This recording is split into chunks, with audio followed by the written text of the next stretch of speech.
നമ്മൾ ഇന്നത്തെ ക്ലാസ്സിൽ 5ാമത്തെ മൊഡ്യൂൾ ആണ് എടുക്കാനായിട്ട് പോകുന്നത്.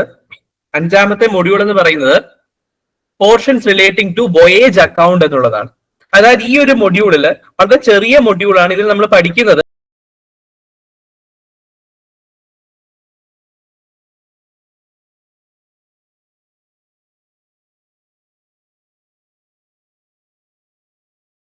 വോയേജ് അക്കൗണ്ട് എന്താണ്, വോയേജ് അക്കൗണ്ടുമായി ബന്ധപ്പെട്ട ചില ബേസിക് ടേംസ് എന്തൊക്കെയാണ്. ഇത്രയും ചെറിയൊരു പോർഷൻ മാത്രമേ ഈ ഒരു മൊഡ്യൂളിൽ മൊത്തമായിട്ടുള്ളൂ. സോ അതാണ് നമ്മൾ ഇന്നത്തെ ക്ലാസ്സിൽ ഡിസ്കസ് ചെയ്യാനും പോകുന്നത്. ആദ്യം നമുക്ക് വോയേജ് അക്കൗണ്ട് എന്താണെന്ന് പറഞ്ഞുകൊണ്ട് തുടങ്ങാം. വോയേജ് എന്ന് പറഞ്ഞാൽ എന്താ? ഒരു യാത്ര, അതാണ് വോയേജ് എന്ന് പറയുന്നത്. അപ്പൊ വോയേജ് അക്കൗണ്ട് എന്ന് പറയുമ്പോൾ ഷിപ്മെന്റുമായി ബന്ധപ്പെട്ട അക്കൗണ്ടിങ് ആണ് വോയേജ് അക്കൗണ്ടിങ് എന്ന് പറയുന്നത്.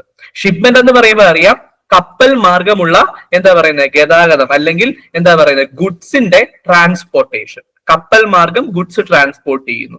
സോ അതുമായി ബന്ധപ്പെട്ട അക്കൗണ്ടിങ്ങിനെയാണ് വോയേജ് അക്കൗണ്ടിങ് അല്ലെങ്കിൽ വോയേജ് റിസൾട്ട് അക്കൗണ്ട് എന്നൊക്കെയുള്ള പേരുകളിൽ പറയുന്നത്.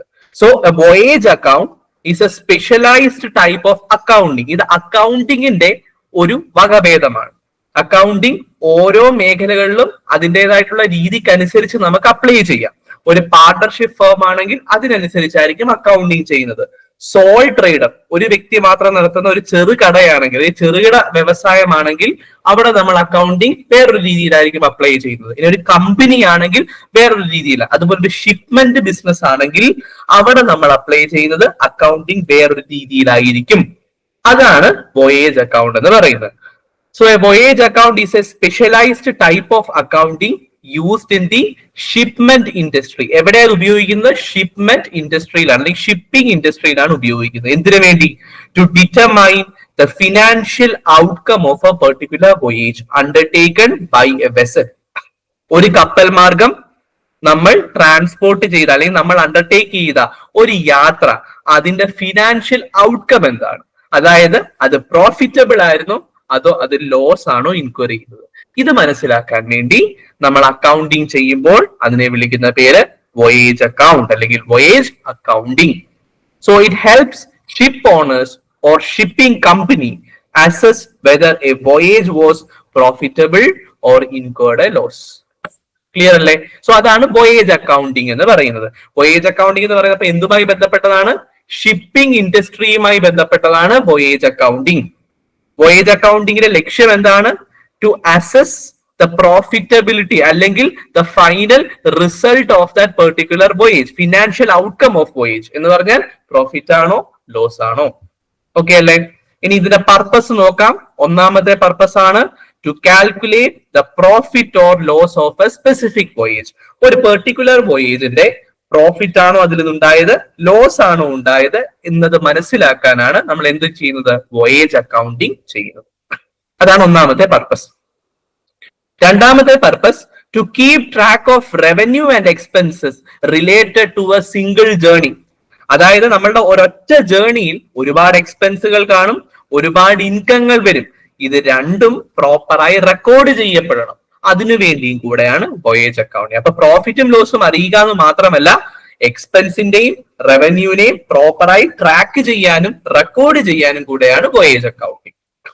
മൂന്നാമത്തത് to help in decision making regarding future voyage. അപ്പൊ നമ്മുടെ കഴിഞ്ഞ കാലങ്ങളിലെ വോയേജുകളുടെ വോയേജ് അക്കൗണ്ടിങ് റിസൾട്ട്സ് നോക്കി ഇനി വരുന്ന വോയേജുകൾ എങ്ങനെ പ്ലാൻ ചെയ്യണമെന്ന് നമുക്ക് എന്ത് ചെയ്യാം? ഡിസിഷൻ മേക്കിംഗ് നടത്താനായിട്ട് പറ്റും. സോ ഈ ഡിസിഷൻ മേക്കിങ്ങിനും കൂടെ ഈ വോയേജ് അക്കൗണ്ടിങ് നമുക്ക് ഉപയോഗിക്കാം.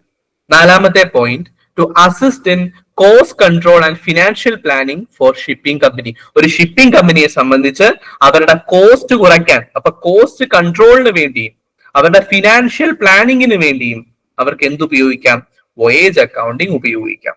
അക്കൗണ്ടിങ് എന്ന് പറയുന്നത് തന്നെ എന്തിനു വേണ്ടിയിട്ടാ? ഫിനാൻഷ്യൽ പൊസിഷൻ അറിയാനും അതുപോലെ തന്നെ പ്രോഫിറ്റ് ആണോ ലോസ് ആണെന്നും അറിയാനുമാണ്. ഇത് ഷിപ്പിംഗ് കമ്പനിക്ക് വേണ്ടിയിട്ടാണ് ചെയ്യുന്നത് എങ്കിൽ അതിനെ വോയേജ് അക്കൗണ്ടിങ് എന്ന് പറയും. അപ്പൊ അവിടെ അതിൻ്റെതായിട്ടുള്ള പ്രത്യേകതകൾ വരും എന്നുള്ളത് മാത്രമേ ഉള്ളൂ. സോ ഇതാണ് വോയേജ് അക്കൗണ്ടിങ്. അപ്പൊ വോയേജ് അക്കൗണ്ടിങ് എന്താണ്? അതിന്റെ പർപ്പസ് എന്താണ്? ഷിപ്പിംഗ് ഇൻഡസ്ട്രിക്ക് വേണ്ടി ചെയ്യുന്ന അക്കൗണ്ടിങ്ങിനെയാണ് വോയേജ് അക്കൗണ്ടിങ് എന്ന് പറയുന്നത്. അതിന്റെ ലക്ഷ്യം ഓരോ വോയേജിൽ നിന്നുമുള്ള ഫിനാൻഷ്യൽ ഔട്ട്കം മനസ്സിലാക്കുക എന്നുള്ളതാണ്. അതായത് പ്രോഫിറ്റ് ആണോ ലോസ് ആണോ ആ വോയേജിൽ നിന്ന് ഉണ്ടായത് എന്ന് മനസ്സിലാക്കുക. ഓക്കെ, ഇനി നമ്മുടെ ഈ മൊഡ്യൂളിലുള്ള ഒരു പ്രധാനപ്പെട്ട ഒരു പാർട്ടാണ് important terms used in voyage accounting. Voyage അക്കൗണ്ടിങ്ങിൽ ഉപയോഗിക്കുന്ന പ്രധാനപ്പെട്ട ടേമുകൾ, അതാണ് നമുക്ക് പഠിക്കാനുള്ളത്. നിങ്ങൾക്ക് ഏകദേശം 4-5 ടേംസ് മാത്രമേ സ്പെസിഫിക്കലി എടുത്തു പറയുന്നുള്ളൂ, പക്ഷെ ഇതുമായി ബന്ധപ്പെട്ട ഒട്ടുമിക്ക ടേംസും നമ്മൾ ഇവിടെ ഡിസ്കസ് ചെയ്തു. ഇതിനകത്ത് ഏറ്റവും ഇമ്പോർട്ടന്റ് ആയിട്ടുള്ളത് ഞാൻ ഓരോന്ന് വരുന്ന മുറയ്ക്ക് ഞാൻ പറയാം. ഒന്നാമത്തെ ഈ ഒരു ടേം വളരെ important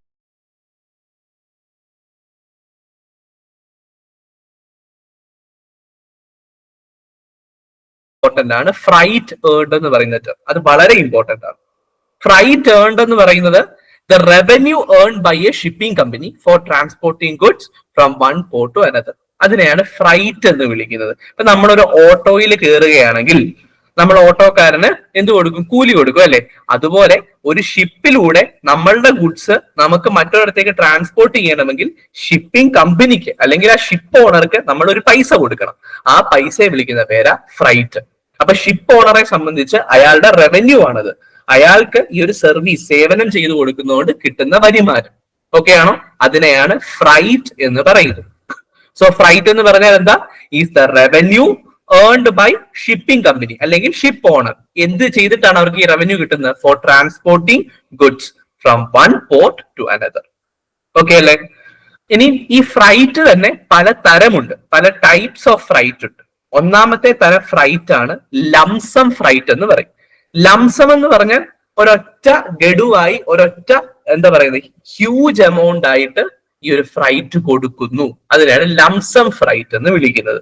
A fixed amount is charged for the entire shipment. Shipment ആ പോർട്ടിൽ നിന്ന് എടുത്ത് അവിടെ കൊണ്ടുപോയി സാധനം ഇറക്കി തിരിച്ചു വരുന്നു.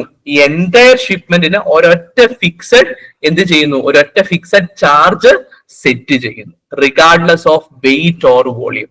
അവിടെ വെയിറ്റ് എത്രയാണ് അല്ലെങ്കിൽ എത്ര വോളിയം ഓഫ് ഗുഡ്സ് നമ്മൾ കൊണ്ടുപോകുന്നു ഇതൊന്നും നോക്കുന്നില്ല. ഒരു ഫിക്സഡ് എമൗണ്ട് അവിടെ സെറ്റ് ആക്കി വെച്ചിരിക്കുകയാണ്. അപ്പൊ ആര് നമ്മുടെ ഷിപ്പ് വാടകയ്ക്ക് എടുത്താലും ഇതാണ് വാടക. മനസ്സിലായോ? അതിനെ ലംസം ഫ്രൈറ്റ് എന്ന് പറയുന്നത്. ഇപ്പൊ ഫോർ എക്സാമ്പിൾ, ചുമ്മാ എക്സാമ്പിൾ എന്ന് പറയുമ്പോൾ 1 lakh ആണ് വാടകയെങ്കിൽ അത് ലംസം ഫ്രൈറ്റാ. നമ്മൾ എത്ര വെയിറ്റ് കൂടിയാലും കുറഞ്ഞാലും 1 lakh തന്നെ, വോളിയം കൂടിയാലും കുറഞ്ഞാലും 1 lakh തന്നെ. ഫിക്സഡ് ആയിട്ടുള്ള ലംസം ഫ്രൈറ്റ്, അതിനെ ലംസം ഫ്രൈറ്റ് എന്ന് വിളിക്കുന്നത്. ഇനി രണ്ടാമത്തെ ടൈപ്പ് ഓഫ് ഫ്രൈറ്റ് ആണ് ഡെഡ് ഫ്രൈറ്റ് എന്ന് പറയും. ഡെഡ് ഫ്രൈറ്റ് എന്ന് പറയുമ്പം compensation paid by the charterer for unutilised space when they fail to load agreed cargo. ഇത് 2-3 ടേംസ് ഉണ്ട്, അതും കൂടെ നോക്കിപ്പോ. ഒന്ന് കോമ്പൻസേഷൻ. കോമ്പൻസേഷൻ എന്ന് പറഞ്ഞാൽ അറിയാം നഷ്ടപരിഹാരം. Paid by the charterer. ചാർട്ടറാണ് ഈ നഷ്ടപരിഹാരം പേ ചെയ്യുന്നത്. ചാർട്ടർ എന്ന് പറഞ്ഞാൽ ഒന്നുമില്ല, ഇടനിലക്കാരനാണ് ഈ ചാർട്ടർ എന്ന് പറയുന്നത്. ആരൊക്കെ തമ്മിലുള്ള ഇടനിലക്കാരനാണ് ഈ ചാർട്ടറർ? ഷിപ്പിംഗ് കമ്പനിയും ഷിപ്പറും. ഓക്കെ, അപ്പൊ ഷിപ്പർ ഉണ്ട്, കാർഗോ ഷിപ്പ് ചെയ്യുന്ന വ്യക്തി. അയാളും ആ ഷിപ്പിംഗ് കമ്പനിയും തമ്മിലുള്ള ബന്ധങ്ങൾ അല്ലെങ്കിൽ അവരുടെ കണക്ഷൻ എല്ലാം കോർഡിനേറ്റ് ചെയ്യുന്ന ആരായിരിക്കും? ചാർട്ടർ ആയിരിക്കും. Charter is a link between the shipping company and the shipper. Okay ആണോ? അപ്പൊ ഈ ചാർട്ടർ ആയിരിക്കും രണ്ടുപേരെയും തമ്മിൽ ബന്ധിപ്പിക്കുന്നത്, ഇവർക്കെല്ലാം വേണ്ടി എല്ലാ കാര്യങ്ങളും സെറ്റ് ചെയ്യുന്നത്. അപ്പൊ ചാർട്ടർ ആയിരിക്കും ആരുമായിട്ട് ബന്ധപ്പെട്ടിട്ടുണ്ടാവുക? ഷിപ്പിംഗ് കമ്പനിയുമായി ബന്ധപ്പെട്ടിട്ടുണ്ടാവുക. അപ്പൊ ആ ഷിപ്പ് വാടകയ്ക്ക് എടുത്തു, പക്ഷെ ഷിപ്പ് മുഴുവനായിട്ടും യൂട്ടിലൈസ് ചെയ്തില്ല. അതിനകത്തെ കുറച്ച് സ്പേസ് അൺയൂട്ടിലൈസ്ഡ് ആയിട്ട് നിർത്തി. ആ അൺയൂട്ടിലൈസ്ഡ് സ്പേസിന് കൊടുക്കുന്ന ഫ്രൈറ്റ്, അതിനെയാണ് ഡെഡ് ഫ്രൈറ്റ് എന്ന് വിളിക്കുന്നത്. അവിടെ സാധനം ഒന്നും കയറ്റിയിട്ടില്ല, പക്ഷെ അതിന് നമ്മൾ ഫ്രൈറ്റ് കൊടുക്കുന്നു. So compensation paid by charterer. Charter എന്ന് പറഞ്ഞാൽ ഷിപ്പർ അല്ല, ഷിപ്പറുടെ ഷിപ്പിംഗ് കമ്പനിയുടെ ഇടയ്ക്ക് നിൽക്കുന്ന ഇടനിലക്കാരൻ ഈ ചാർട്ടറർ ആണ് ഇതെന്ത് പേ ചെയ്യുന്നത്? ഡെഡ് ഫ്രൈറ്റ് പേ ചെയ്യുന്നത് for unutilised space when they fail to load the agreed cargo. Okay ആണോ? പറഞ്ഞ കാർഗോ അവരും ഫുൾ ആയിട്ട് ലോഡ് ചെയ്തില്ല, അതുകൊണ്ട് കുറച്ച് അൺയൂസ്ഡ് സ്പേസ് വന്നു. അതിന്റെ പൈസ കൊടുക്കാതിരിക്കാൻ പറ്റത്തില്ല, കൊടുത്തേ പറ്റൂ. അതിനെ ഡെഡ് ഫ്രൈറ്റ് എന്ന് വിളിക്കും. പേ ചെയ്യുന്ന വ്യക്തി ചാർട്ടർ. ചാർട്ടർ എന്ന് പറഞ്ഞാൽ ആരാണ്? Link between shipping company and shipper. Okay ആണോ? ഇനി മൂന്നാമതാണ് അഡ്വാൻസ്ഡ് ഫ്രൈറ്റ് എന്ന് പറയും. അഡ്വാൻസ് എന്ന് പറഞ്ഞാൽ എന്താ? ബിഫോർ ഹാൻഡ് ആയിട്ട് നമ്മൾ കൊടുക്കുന്നത് അല്ലെ. So freight paid before the commencement of voyage. ആ വോയേജ് തുടങ്ങുന്നതിന് മുന്നേ തന്നെ ഫ്രൈറ്റ് പേ ചെയ്തു. അത് പോയി വരാനൊന്നും കാത്തു നിൽക്കുന്നത് അതിന് മുന്നേ തന്നെ അഡ്വാൻസ് ആയിട്ട് തന്നെ ഫ്രൈറ്റ് എമൗണ്ട് ഫുൾ പേ ചെയ്തു. അങ്ങനെയാണെങ്കിൽ അതിനെ അഡ്വാൻസ് ഫ്രൈറ്റ് എന്ന് വിളിക്കാം. ഇനി അടുത്തതാണ് ബാക്ക് ഫ്രൈറ്റ്. ബാക്ക് ഫ്രൈറ്റ് എന്ന് പറഞ്ഞാൽ freight charge when cargo is return to the original port due to issue like non acceptance at the destination. നമ്മളിപ്പം എന്താ പറയുക, സൗത്ത് ആഫ്രിക്കയിലേക്ക് ഒരു കാർഗോ അയച്ചു ഇന്ത്യയിൽ നിന്ന്. ഈ പോർട്ടിൽ നിന്ന് സൗത്ത് ആഫ്രിക്കയിലെ പോർട്ടിലേക്ക് അത് പോകുന്നു. പക്ഷെ അവിടെ ചെന്നപ്പോൾ അവിടെ ഇത് ഏറ്റുവാങ്ങേണ്ട വ്യക്തികൾ അത് ഏറ്റുവാങ്ങാൻ തയ്യാറായില്ല. അതായത് നോൺ അക്സെപ്റ്റൻസ് ഉണ്ടായി ഡെസ്റ്റിനേഷനിൽ. അപ്പൊ എന്ത് ചെയ്യണം? ആ കാർഗോയും കൊണ്ട് ആ ഷിപ്പ് തിരിച്ച് അവരുടെ സ്റ്റാർട്ടിംഗ് പോയിന്റിലേക്ക് തന്നെ തിരിച്ചു വരണം, അല്ലെ? അവരപ്പൊ പോയി വരുന്ന എക്സ്പെൻസും എല്ലാം ഉണ്ട്, എന്നാൽ അതിന്റെ ഉദ്ദേശം അല്ലെങ്കിൽ aim of the voyage complete ചെയ്യാനും പറ്റിയില്ല എന്നും പറഞ്ഞ് പൈസ കൊടുക്കാതിരിക്കാൻ പറ്റുമോ? പറ്റത്തില്ല. അതിനെ വിളിക്കുന്ന പേരാണ് back freight. So freight charge when cargo is return. അപ്പൊ കാർഗോ ഇങ്ങനെ നോൺ അക്സെപ്റ്റൻസിന്റെ പേരിൽ റിട്ടേൺ ചെയ്യേണ്ടി വരികയാണെങ്കിൽ അവിടെ ഒരു എക്സ്ട്രാ എമൗണ്ട് കൊടുക്കേണ്ടി വരും. അതിനെ വിളിക്കുന്ന പേരാണ് back freight. Freight charged when cargo is returned to original port due to issues like non-acceptance at the destination.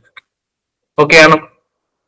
ഇതിനെയാണ് ഫ്രൈറ്റ് അല്ലെങ്കിൽ ബാക്ക് ഫ്രൈറ്റ് എന്ന് വിളിക്കുന്നത്. ഓക്കെ, സോ ഇത്രയും തരമാണ് പ്രധാനമായിട്ടും എന്തുള്ളത്? ഫ്രൈറ്റ് ഉള്ളത്. അപ്പൊ ലംസം ഫ്രൈറ്റ് ഉണ്ട്, അതൊരു സിംഗിൾ പേയ്മെന്റ് ആണ്, വെയിറ്റോ വോളിയമോ കൺസിഡർ ചെയ്യുന്നില്ല, സിംഗിൾ പേയ്മെന്റ്. ഡെഡ് ഫ്രൈറ്റ് ഉണ്ട്, യൂട്ടിലൈസ് സ്പേസിന് വേണ്ടി കൊടുക്കേണ്ടി വരുന്ന ഫ്രൈറ്റ് ആണ്. ചാർട്ടറിന്റെ ഈ മിസ്റ്റേക്ക് കാരണമാണ് ഈ സംഭവം കൊടുക്കേണ്ടി വരുന്നത്. പേ ചെയ്യുന്നത് ചാർട്ടർ തന്നെയാണ്. Agreed amount of cargo load ചെയ്യാൻ ഫെയിൽ ആകുന്നു, അതുകൊണ്ടാണ് കൊടുക്കേണ്ടി വരുന്നത്. അഡ്വാൻസ് ഫ്രൈറ്റ് ഷിപ്മെന്റ് തുടങ്ങുന്നതിന് മുന്നേ തന്നെ, വോയേജ് തുടങ്ങുന്നതിന് മുന്നേ തന്നെ കൊടുക്കുന്ന ഈ എമൗണ്ടിനെയാണ് അഡ്വാൻസ് ഫ്രൈറ്റ് എന്ന് വിളിക്കുന്നത്. ബാക്ക് ഫ്രൈറ്റ് എന്ന് പറഞ്ഞു കഴിഞ്ഞാൽ നമ്മുടെ ഷിപ്പ് റിട്ടേൺ വരേണ്ടി വരുന്നു വിത്ത് ദ ഗുഡ്സ്, കാരണം അത് അവിടെ അക്സെപ്റ്റ് ചെയ്തില്ല. സോ ഈ ഒരു കേസിൽ കൊടുക്കുന്ന ഫ്രൈറ്റ് ആണ് ബാക്ക് ഫ്രൈറ്റ്. ഇത്രയുമാണ് ഫ്രൈറ്റ് എന്ന് പറയുന്ന ഒന്നാമത്തെ പോയിന്റിൽ നമുക്ക് നോക്കാനായിട്ടുള്ളത്. സോ ഇത് വളരെ ഇമ്പോർട്ടന്റ് ആയിട്ടുള്ള ഒരു പോയിന്റ് ആണ്. രണ്ടാമത്തെ പോയിന്റിലോട്ട് പോകാം. രണ്ടാമത്തെ പോയിന്റ് ആണ് പ്രൈമേജ് എന്ന് പറയുന്നത്. ഇതും ഇമ്പോർട്ടന്റ് ആയിട്ടുള്ള ഒരു പോയിന്റ് ആണ് പ്രൈമേജ്.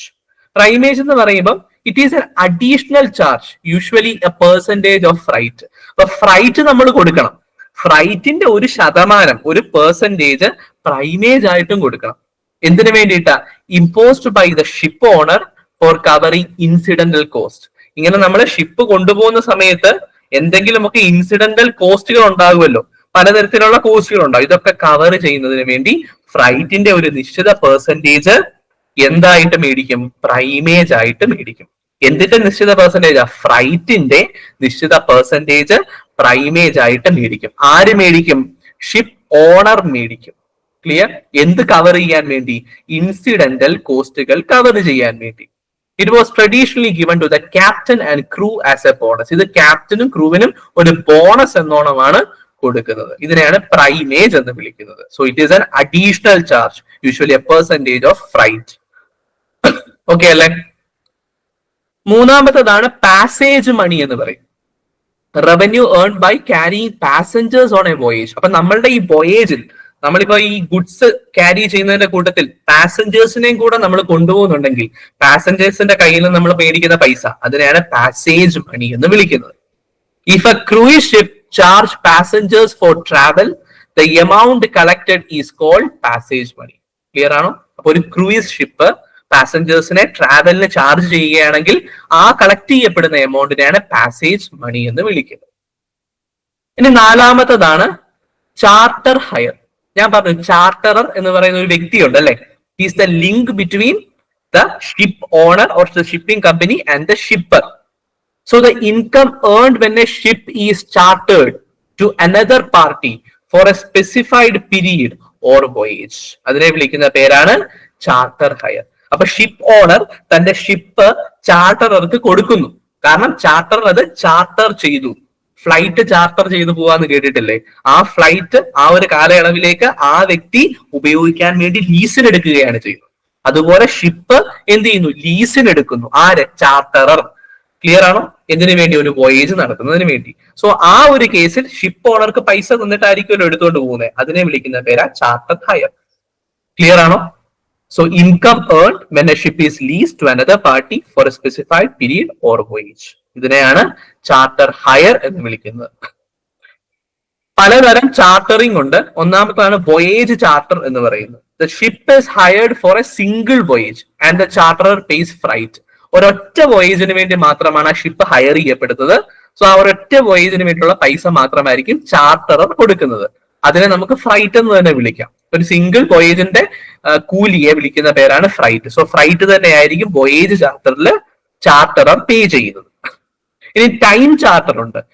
ടൈം ചാർട്ടർ എന്ന് പറഞ്ഞാൽ ship is hired for a specific period and the charterer pays per day or month. ഒരു പെർട്ടിക്കുലർ പീരീഡിലേക്കാണ്, ഒരു സിംഗിൾ വോയേജിന് വേണ്ടിയിട്ടല്ല എടുക്കുന്നത്, ഒരു സിംഗിൾ വോയേജ് ലക്ഷ്യം കണ്ടല്ല എടുക്കുന്നത്. ഇങ്ങനെ പറയും 2 വർഷത്തേക്ക് അല്ലെങ്കിൽ 2 മാസത്തേക്ക് എന്ന രീതിയിൽ ഒരു ടൈം പീരീഡ് വെച്ചായിരിക്കും അവിടെ ഹയറിംഗ് നടക്കുന്നത്, ചാർട്ടറിംഗ് നടക്കുന്നത്. സോ ആ ടൈം പീരീഡിലേക്കായിരിക്കും അവർ എന്ത് ചെയ്യുന്നത്, പൈസ കൊടുക്കുന്നത്. ചിലപ്പോൾ ഡെയിലി ബേസിസിലായിരിക്കാം, മന്ത്ലി ബേസിസിലായിരിക്കാം പേയ്മെന്റ് പോകുന്നത്. അതിനാണ് ടൈം ചാർട്ടർ. ടൈമിന്റെ ബേസിസിൽ ചാർട്ടർ ചെയ്യുന്നു. വോയേജ് ചാർട്ടർ വോയേജിന്റെ ബേസിസിൽ. ഒരു യാത്ര 10 ദിവസത്തെ യാത്രയാണെങ്കിൽ ആ യാത്രയ്ക്ക് വേണ്ടി അപ്പൊ 10 ദിവസത്തേക്ക് എടുക്കും. ആ യാത്രയാണ് അവിടെ മെയിൻ ഫാക്ടർ. ഇവിടെ ടൈമാണ് മെയിൻ ഫാക്ടർ. പിന്നെ മൂന്നാമത്തെ ടൈപ്പ് ഓഫ് ചാർട്ടർ ആണ് പെയർ ബോട്ട് ചാർട്ടർ. ഇവിടെ ക്രൂവും ഒന്നുമില്ലാതെ ആ ഒരു ബോട്ട് മാത്രം അല്ലെങ്കിൽ ആ ഒരു ഷിപ്പ് മാത്രം എടുത്തുകൊണ്ട് പോകുന്നു. എന്നിട്ട് ആ ship with crew and all other facility ആ ചാർട്ടർ തന്നെ ഓപ്പറേറ്റ് ചെയ്യുന്നു. അതായത് എനിക്ക് നിങ്ങളുടെ ഷിപ്പ് മാത്രം തന്നാൽ മതി, ക്രൂ ഒന്നും വേണ്ട, എന്റെ കയ്യിൽ ക്രൂ ഉണ്ട്, ഞാൻ അവരെ വെച്ച് ഓപ്പറേറ്റ് ചെയ്തോളാം. അതിനാണ് പെയർ ബോട്ട് ചാർട്ടർ എന്ന് വിളിക്കുന്നത്. The ship is rented without A crew and the charter operate independently. Clear? Charter അത് ഇൻഡിപെൻഡന്റ് ആയിട്ട് ഓപ്പറേറ്റ് ചെയ്യുന്നു. മറ്റ് കേസുകളിലൊക്കെ ക്രൂ ഉൾപ്പെടെയാണ് ഷിപ്പ് പോകുന്നത്. ക്രൂ ആരുടെയാ? ഷിപ്പ് ഓണറുടെ ക്രൂ അല്ലെങ്കിൽ ഷിപ്പിംഗ് കമ്പനിയുടെ ക്രൂ ആ. ക്ലിയർ? പക്ഷെ ബെയർ ബോട്ട് ചാർട്ടറിൽ ക്രൂ ഉൾപ്പെടെ ആരുടെ ആയിരിക്കും? ചാർട്ടർ തന്നെ അറേഞ്ച് ചെയ്യുന്നതായിരിക്കും. ഓക്കെ ആണോ? സോ 4 ടേംസ് ഇപ്പൊ നമ്മൾ ഓൾറെഡി ഡിസ്കസ് ചെയ്തു. ഒന്നാമത്തെ ടേം ആയിരുന്നു ഫ്രൈറ്റ് എന്താണെന്നുള്ളത്. രണ്ടാമത്തെ ടേം പ്രൈമേജ് എന്താണെന്ന്. Primage is A percentage of freight. മൂന്നാമത്തത് പാസേജ് മണി എന്താണെന്ന് ഡിസ്കസ് ചെയ്തു. നാലാമത് ചാർട്ടർ ഹയർ എന്താണെന്ന് ഡിസ്കസ് ചെയ്തു. അതായത് ടൈപ്പ് ഓഫ് ചാർട്ടേഴ്സും ഡിസ്കസ് ചെയ്തു. Voyage charter, time charter and at last pair boat charter.